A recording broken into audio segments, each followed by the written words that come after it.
জয়গুরু দাদা ও মায়েরা, আজ আপনাদের বলবো আচার্যদেব একটি মেয়েকে তার স্বামীর অত্যাচারে শ্বশুরবাড়ি ছেড়ে আসায় কি বলেছিলেন তা আজকে আপনাদের কাছে তুলে ধরব। ময়ূরভঞ্জ থেকে বয়স্কা মা দুই মেয়েকে নিয়ে এসে নিবেদন করলেন সকলে দীক্ষা নিতে চান। অতঃপর বড় মেয়ের প্রসঙ্গে জানালেন বড় মেয়ের বিয়ে হয়েছিল, কিন্তু স্বামী টাকা পয়সা দাবি করতে থাকে। মেয়ে দেখতে কালো, তাই অত্যাচারের মাত্রা বেড়ে যায়। মেয়ে বাধ্য হয়ে শ্বশুরবাড়ি ছেড়ে ফিরে এসেছে বলে তিনি কান্নায় ভেঙে পড়লেন। ঠিক তার পাশে বসে অবসাদে, লজ্জায়, জীবনের ব্যর্থতার গ্লানিতে মাথা নিচু করে বসে রইল মেয়েটি। পূজ্যপাদ আচার্যদেব মেয়েটিকে বললেন, তুমি যে কালো, অসুন্দর, এই কথাটা তুমি নিজে মানো? বারাক ওবামার নাম শুনেছ? সে কেমন দেখতে ছিল? আর খোঁজ নিয়ে দেখো তো তার স্ত্রীকে কেমন দেখতে ছিল। তোমার স্বামী অত্যাচার করে টাকা চায়, তার পিছনে গল্পটা এটা নয় যে তুমি দেখতে খারাপ। আসল কথা হলো তার মানসিক কোনো সমস্যা আছে, নয়তো সে লোভী। তুমি তার জন্য দায়ী নও, এটা আগে বিশ্বাস করো।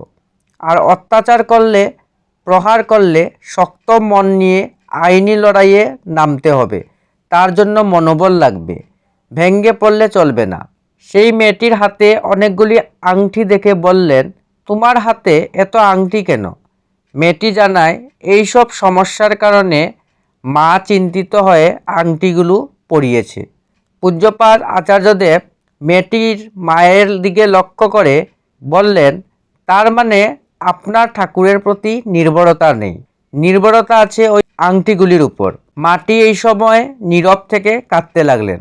আচার্যদেব বললেন, তুমি এত দুর্বল যে তুমি কি করে আশা করছো মেয়ে তোমার সবলতা নিয়ে সমস্যাটার সাথে যুদ্ধ করবে? এই সময়ে যে ডালে এসে বসবে সেটাই যদি দুর্বল হয়, তবে ওর আশ্রয়টা কোথায় হবে? তুমি মা, কেন তুমি বলতে পারো না তোর যা সমস্যা হোক, যে অবস্থাই হোক, আমি তোর পাশে আছি। তুই সুখে শান্তিতে ঘর করলেও আমি আছি, আর বিপদে পড়ে ফিরে আসলেও আমি আছি।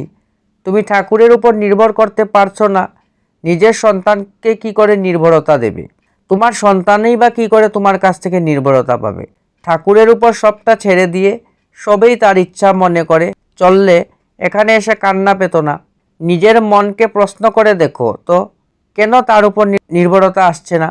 তার মানে কি আমি এমন কিছু কাজ করেছি যার জন্য মনে হচ্ছে তিনি আমার প্রার্থনা শুনবেন না? তাহলে যা করলে, যেভাবে চললে তিনি আমাকে রক্ষা করবেন, তেমনটা চললেই দেখবে তুমি রক্ষা পাচ্ছ।